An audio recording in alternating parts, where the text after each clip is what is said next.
নমস্কার, স্বাগত আপনাকে আরো একবার টিভি9 বাংলায় দুপুর 2:30 আমি দীপ রয়েছে আপনার সঙ্গে। আচ্ছা, যে ছবিটা আবার দেখাবো চিনতে পারবেন? শিক্ষাঙ্গন নাকি রণাঙ্গন?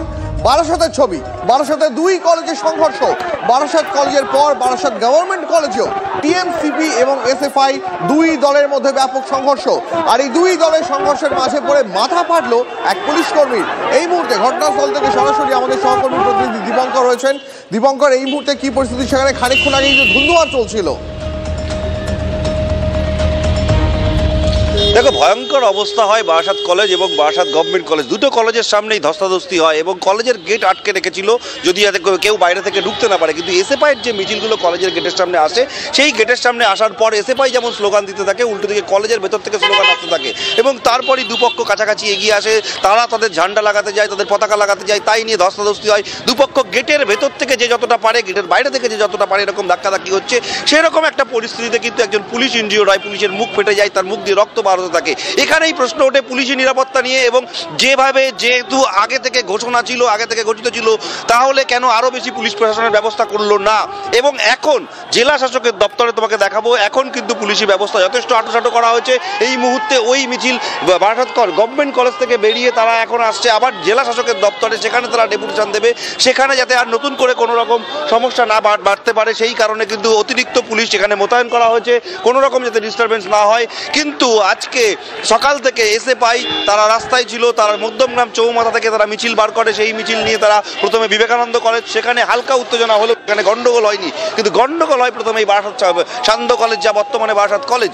এই বারাসত কলেজে কিন্তু বারাসতের যে সমস্ত তৃণমূল ছাত্র পরিষদের ছাত্ররা ছিল তারা ভেতরে ছিল। তাদের অভিযোগ এসএফআই এসে তারা গেট ধাক্কা দেয়, তাদের পতাকা ছিঁড়ে দেয়, কলেজের ভেতরে ঢুকতে যায়। আমি আসছি তোমার কাছে, আমাদের সঙ্গে থাকো প্লিজ। এই মুহূর্তে আমরা যোগাযোগ করতে পেরেছি এসএফআই এর সর্বভারতীয় যুগ্ম সম্পাদক সৃজন ভট্টাচার্য রয়েছেন আমাদের সঙ্গে। সৃজন, যে ছবি দেখতে পাচ্ছি, এই ছবি দেখলে তো বোঝা যায় যে এটা পড়াশোনা করার জায়গা নাকি মারামারি করার জায়গা। এমনকি দুই দলের মাঝখানে পড়ে একজন পুলিশ কর্মী, তিনি আহত হয়েছেন পর্যন্ত, তার ঠোঁট ফেটে রক্ত বেরোচ্ছে। আচ্ছা, একটা কথা বলো আমাকে, ছাত্র সংগঠন তারা কলেজের গেটের সামনে যাচ্ছে তিলোত্তমার সুবিচারের দাবিতে স্লোগান তুলতে, এতে অন্য ছাত্র সংগঠনের গাত্রদাহ হওয়ার কি আছে? এ কি মানে 5 বাচ্চার বাবা, মামা, কাকা, জ্যাঠা, দাদুরা যাচ্ছে কলেজের বাইরে হুজ্জুত করতে? এসএফআই একটি ছাত্র সংগঠন, ছাত্র দিয়ে ভর্তি, সেই ছেলেমেয়েরা দুদিন ধরে জাস্টিসের দাবিতে মার্চ করছে গোটা উত্তর 24 পরগনা জুড়ে। কলেজটা তো তাদের লক্ষ্য না, কলেজ দখলটা তো লক্ষ্য না। তারা তো যাবে বারাসাতে ডিএম অফিসে ডেপুটেশন দিতে। সামনে কলেজটা রাস্তায় পড়েছে, কলেজের সামনে তারা কিছুক্ষণ স্লোগানিং করেছে, তিলোত্তমার সুবিচারের দাবিতে স্লোগানিং। তো তৃণমূলের যদি এত তিলোত্তমার সুবিচারের জন্য এত তাদের ইচ্ছে হয় থাকে, তাহলে তৃণমূল কর্মীদের উচিত ছিল এসে এসএফআই এর মিছিল জয়েন করে বলা যে আমরা এই প্রশ্নে একসাথে সবাই মিলে অভয়া সুবিচারের দাবি তুলবো। কি ঘটেছিল আপনার কাছে? কি খবর রয়েছে, ঠিক কি ঘটেছিল? আমাদের ছেলেমেয়েরা যাচ্ছে, তারা কলেজের গেটের সামনে ন্যাচারালি মিছিল যখন যাচ্ছে তখন স্লোগানিং ইত্যাদি হয়েছে, তখন ভিতর থেকে তেড়ে এসেছে। এবার তেড়ে এলে আত্মরক্ষার অধিকার ভারতের সংবিধানে আছে, এসএফআই ছেড়ে কথা বলার সংগঠন নয়। কিন্তু তেড়ে আসবে কেন, তেলে বেগুনে জ্বলে উঠবে কেন তৃণমূল ছাত্র পরিষদ যদি তিলোত্তমার সুবিচারের দাবি শোনে? সন্দীপ ঘোষ আর থ্রেড কালচার আর এই সমস্ত দুর্নীতি চক্র, এই সবকিছুর ধাত্রী ক্ষেত্র যে তৃণমূল ছাত্র পরিষদ, তারা আজকে বারাসত গভর্নমেন্ট কলেজে আবার তারা নিজেদের কাজ দিয়ে প্রমাণ করলো। আরজি করে যা হয়, বারাসত গভর্নমেন্ট কলেজেও একই রকম ভাবে থ্রেড কালচার চলে। বিরোধী কোনো সংগঠন এলেই তাদের উপর মারমুখী হয়ে ওঠা প্রবণতা। কিন্তু এটা বুঝতে হবে যে এসএফআই ছেড়ে কথা বলার সংগঠন নয়। ন্যাচারালি এসএফআই ও আত্মরক্ষা করেছে, এসএফআই কর্মীরা কিচ্ছু ভুল করেনি, আমি 100% সাধুবাদ জানাচ্ছি তাদের। বেশ, অনেক ধন্যবাদ। কথা বলছিলাম সৃজন ভট্টাচার্যের সঙ্গে। সরাসরি আরো একবার চলে যাবো দীপঙ্কর, আমাদের সহকর্মী রয়েছেন আমাদের সঙ্গে। দীপঙ্কর, এসএফআই আবার যে মিছিল শুরু করেছে, যে মিছিল ডিএম অফিস পর্যন্ত আসার কথা, সেই মিছিলের এখন অবস্থান কোথায়? দেখো, আমরা যতটুকু খবর পাচ্ছি সেই মিছিল ওখান থেকে এসে, যেহেতু এসএফআইয়ের একজন ছাত্র আহত হয়েছে এবং তারা জায়গায় জায়গায় আঘাতপ্রাপ্ত হয়েছে এমনটা এসএফআইয়ের অভিযোগ, আমরা যতটুকু জানতে পারছি তারা এই যে ডিএম অফিসে ঢোকার মুখে যে আয়কর মোড় আছে সেখানে তারা আবার অবস্থান বিক্ষোভ দেখাতে শুরু করেছে। ফলত এসএফআই কিন্তু গতকাল থেকে যে বিক্ষোভ তারা দেখিয়ে আসছিল, তাদের দাবি ছিল তিলোত্তমার জন্য যে বিচার, সেই বিচার পেতে হবে, ন্যায্য বিচার যেন তারা পায়।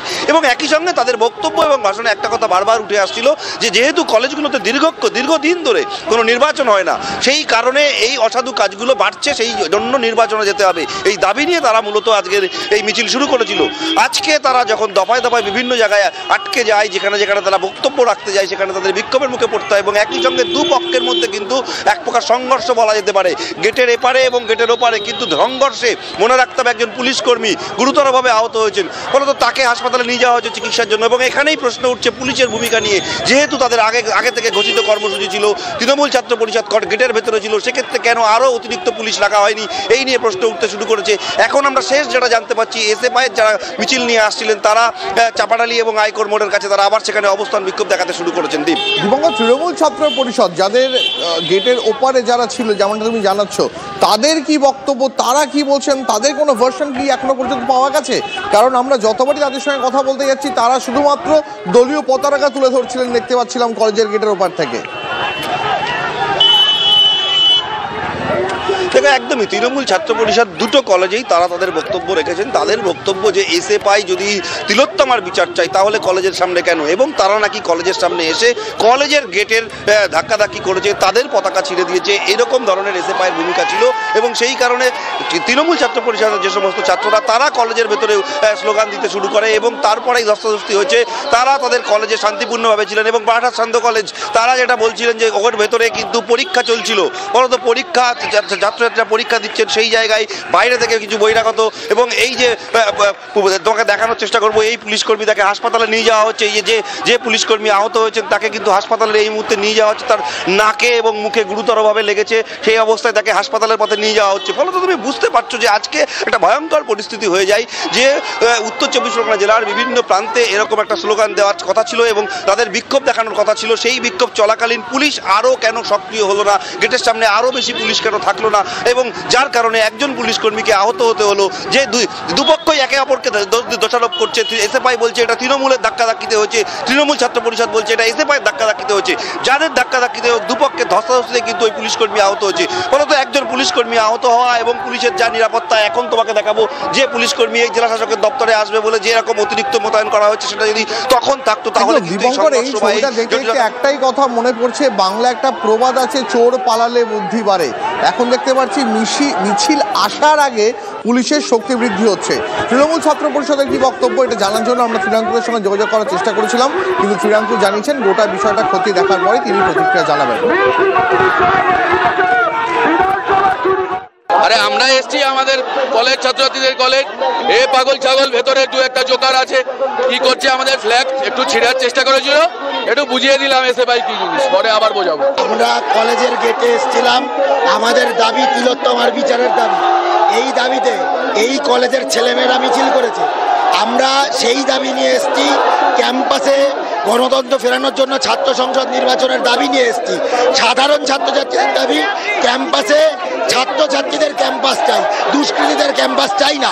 কলেজে পরীক্ষা চলাকালীন একটা রাজনৈতিক দল তারা কলেজের গেটে এসে লাথি মারলো, কলেজের গেট ভেঙে দেওয়ার চেষ্টা করলো এবং যারা পড়তে এসছে তারা আজকে ভীত আশঙ্কিত হলো। কারণ বহুদিন বাংলার কলেজ গেটে এরকম উচ্ছৃঙ্খলতা ছাত্র সমাজের কাউকে কোনোদিনই দেখা যায় না। এটা 2011 সালের আগে দেখা যেত।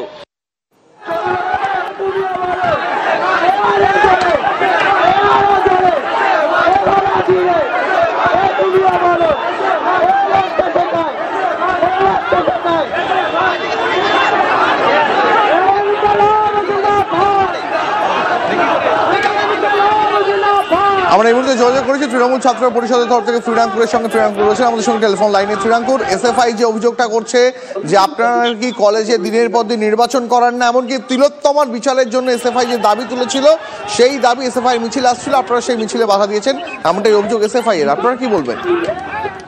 দেখুন, মিছিলের তো একটা রুট হয়, তাদের মিছিলের রুট কোথা থেকে কোথায় ছিল। আজকে প্রথমে বিবেকানন্দ কলেজ, তারপরে বারাসাত গভর্নমেন্ট কলেজ এবং সান্ধ্য কলেজ, এই তিনটে কলেজে তারা কিছু এসএফআই নয়, বাইরের কিছু সিপিএম এর হুলিগান এবং কিছু তাদের যুব সংগঠনের সদস্য বহিরাগতদের নিয়ে, বা আমি বারবার এই পয়েন্টটায় জোর দিচ্ছি, বহিরাগত গুন্ডাদের নিয়ে এই এসএফআই এর ব্র্যান্ডে, এসএফআই এর নামে, যেহেতু তাদের কলেজে তো কিছু নেই, তারা এইভাবে চাইছে কলেজের ছাত্রছাত্রীদের কাছে তাদের নামটা একটু পরিচিত হোক। গতকাল আন্দুল কলেজে দীপশিতা, সে কোন ছাত্র সংগঠনের নেত্রী আমি জানি না, তার নেতৃত্বে তারা গেটে ভাঙচুর করেছে, পোস্টার ছেড়েছে এবং তারা চেয়েছে বারবার করে এমন কোনো ঘটনা তৈরি হোক যাতে পাল্টা তৃণমূল ছাত্র পরিষদ কিছু করে এবং তারা সেটা দেখিয়ে তাকে ভাঙিয়ে রক্তের ওপর ভর করে আবার রাজনীতি করতে পারে। কিন্তু তৃণমূল ছাত্র পরিষদ সেটা করেনি। তৃণমূল ছাত্র পরিষদ গণতান্ত্রিক পদ্ধতিতে গেটের মধ্যে থেকে দাঁড়িয়ে তারা কলেজ গেটকে রক্ষা করেছে এবং আপনারা দেখেছেন পুলিশের গায়ে তারা লাঠির বাড়ি দিয়েছে। এখানে আমার পরবর্তী প্রশ্ন ছিল আপনার কাছে যে আপনি নিশ্চয়ই এই বিষয়ে অবগত রয়েছেন যে দুই দলের মাঝখানে পড়ে এক পুলিশ কর্মী তিনি গুরুতর জখম হয়েছেন, তাকে এই মুহূর্তে হাসপাতালে নিয়ে যাওয়া হচ্ছে। দুই দলের মধ্যে পড়ে নয়, আপনারা যদি ভালো মতন করে লক্ষ্য করেন বা ভিডিও আপনাদের প্রচুর সাংবাদিক ছিল যদি দেখেন, তারা পরিকল্পিতভাবে তারা কলেজে আক্রমণ করতে গেছিল।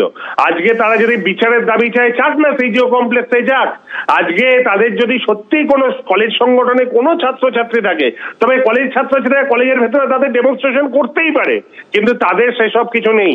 আসলে সিপিএম এর সেজো মেজো খোকারা যারা আজকে আবার নতুন করে নেতা হতে চাইছে তারা বিভিন্ন ভাবে বিভিন্ন জায়গায় এই সকল করে মিডিয়া অ্যাট্রাকশন পেতে চাইছে এবং এসএফআই বলে আদৌ যে কোনো সংগঠন বাংলায় আছে ওরা এই নেগেটিভ পাবলিসিটির মধ্যে দিয়ে পরিচয় লাভ করতে চাইছে। অনেক ধন্যবাদ আপনাকে। কথা বলছিলাম তৃণমূল ছাত্র পরিষদের রাজ্য সভাপতি শ্রীরাঙ্গ ভট্টাচার্যের সঙ্গে।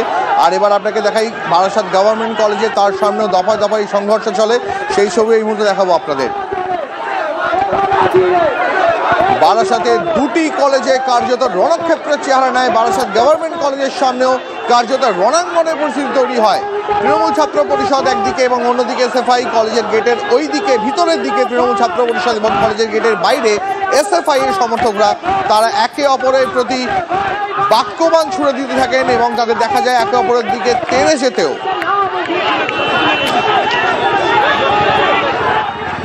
মুখের মধ্যে এই জায়গাটা এসে লাগলো, আমার এই জায়গাটা এখন ব্লিড হচ্ছে। মানে এরা কি মানুষ না বর্বর সেটা এরাই জানে। একটা মেয়েকে মেরে ফেললো, আমরা এটা থামবো না, আমরা লড়াইটা করে যাবো। শুধু ওকে না, এরকম এই কলেজের ইউনিয়নগুলোর আলমারিতে দেখলে বোঝা যাবে এখনো বোম পিস্তল এদের পাওয়া যাবে। ভেতর থেকে শুধু পুলিশকে না, আমাদের ছাত্র কমরেডদের আক্রান্ত করছে, সাথে পুলিশকেও আক্রান্ত করছে। বিচারের জন্য সিবিআই এর কাছে যাবো, বিচারের জন্য কলেজ গেটে এসছে কি করতে?